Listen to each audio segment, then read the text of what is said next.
اعوذ باللہ من الشیطان الرجیم بسم اللہ الرحمن الرحیم وَإِذْ قَالَ مُوسَى لِقَوْمِهِ يَا قَوْمِ إِنَّكُمْ ظَلَمْتُمْ أَنفُسَكُمْ بِاتِّخَاذِكُمُ الْعِجْلَ فَتُوبُوا إِلَى بَارِئِكُمْ فَاقْتُلُوا أَنفُسَكُمْ ذَلِكُمْ خَيْرٌ لَكُمْ عِندَ بَارِئِكُمْ فَتَابَ عَلَيْكُمْ إِنَّهُ هُوَ التَّوَّابُ الرَّحِيمُ۔ وَإِذْ اور جب قال کہا موسیٰ لقومہ اپنی قوم سے، یا قوم اے میری قوم، انکم بے شک تم، ظلمتم تم نے ظلم کیا، انفسکم اپنے اوپر، باتخاذکم تم نے بنا لیا، العجل بچڑا، فتوبوا الی بارئکم فتوبوا سو تم رجوع کرو، الی طرف بارئکم پیدا کرنے والا، فاقتلوا سو تم ہلاک کرو، قتل کرو،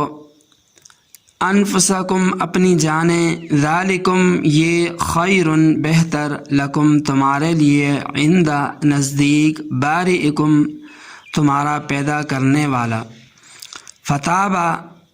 اس نے توبہ قبول کی، علیکم تمہاری، انہ بے شک، ہوا وہ، التواب توبہ قبول کرنے والا، الرحیم رحم کرنے والا ہے۔ وَإِذْ قَالَ مُوسَى لِقَوْمِهِ اور اس وقت کو یاد رکھو، یاد کرو جب موسیٰ علیہ السلام نے اپنی قوم سے کہا، یا قوم انکم ظلمتم انفسکم باتخاذکم العجل، اے میری قوم کے لوگو، بے شک تم نے بچھڑے کو معبود بنا کر اپنی جانوں پر ظلم کیا ہے، فتوبوا الی بارئکم لہٰذا تم اپنے پیدا کرنے والے کی بارگاہ میں توبہ کرو، فاقتلوا انفسکم سو اپنی جانوں کو قتل کرو، ذالکم خیر لکم عند بارئکم یہ تمہارے لیے بہتر ہے تمہارے پیدا کرنے والے کے نزدیک، فتاب علیکم پھر اس نے تمہاری توبہ قبول فرمائی، انہ هو التواب الرحیم بے شک وہ بہت زیادہ توبہ قبول فرمانے والا اور نہایت رحم کرنے والا ہے۔ ماقبل کے اندر یہ بات گزر چکی کہ جب موسیٰ علیہ السلام بنی اسرائیل کی خواہش کے مطابق کوہ طور پر چلے گئے کتاب لینے کے لیے، کتاب تورات، تو جب موسیٰ علیہ السلام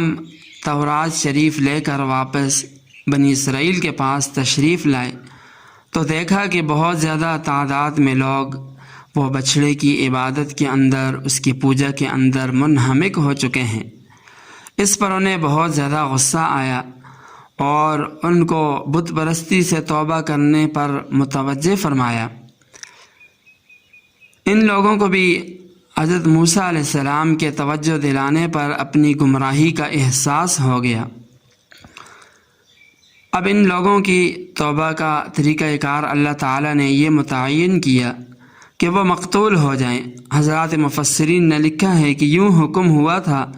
کہ جن لوگوں نے بچھڑے کی عبادت نہیں کی تھی وہ ان لوگوں کو قتل کر دیں جنہوں نے بچھڑے کی عبادت کی۔ مفسرین نے لکھا ہے، یہ بھی لکھا ہے کہ جب قتل کرنا شروع کیا تو قاتلین کے سامنے بچھڑے کی عبادت کرنے والوں میں سے وہ لوگ بھی سامنے آ جاتے جو ان کے عزیز رشتہ دار تھے، لہٰذا وہ قتل کرنے سے ہچکچاتے تھے۔ اللہ تعالیٰ نے ایسے کیا کہ سیاہ بادل بھیج دیے تاکہ ایک دوسرے کو نہ دیکھیں، اور صبح سے لے کر شام تک قتل کا یہ سلسلہ چلتا رہا۔ حضرت موسیٰ علیہ السلام اور حضرت ہارون علیہ السلام نے دعا کی، بادل ہٹایا گیا اور توبہ نزول ہو گئی اور توبہ نازل ہو گئی۔ اس وقت تک بنی اسرائیل کے اندر 70,000 افراد جو ہیں وہ قتل ہو چکے تھے۔ حضرات مفسرین کے انداز بیان سے یہ معلوم ہوتا ہے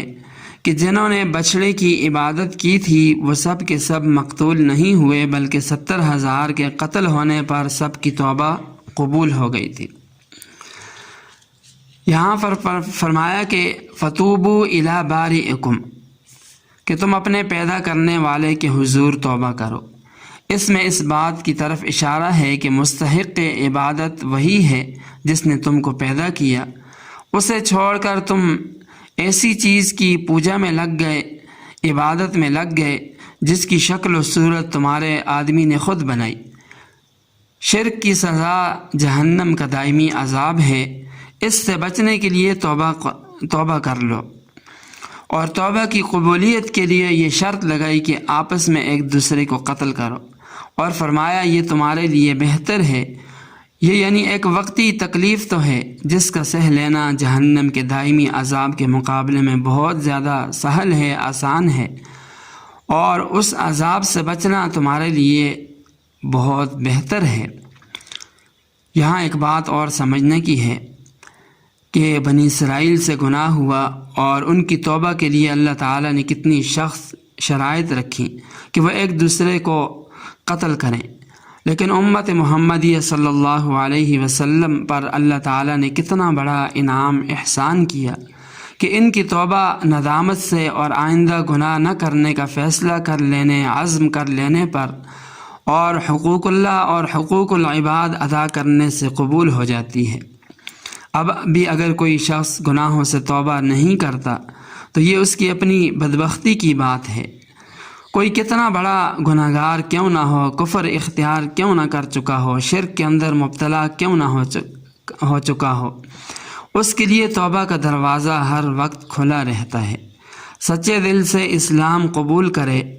توحید و رسالت پر ایمان لے آئے تو اللہ تعالیٰ ایسے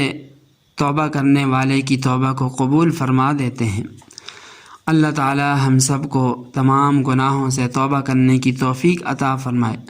اور قرآن کریم کے احکامات پر ہم سب کو عمل پیرا ہونے کی توفیق عطا فرمائے۔ وآخر دعوانا ان الحمد للہ رب العالمین۔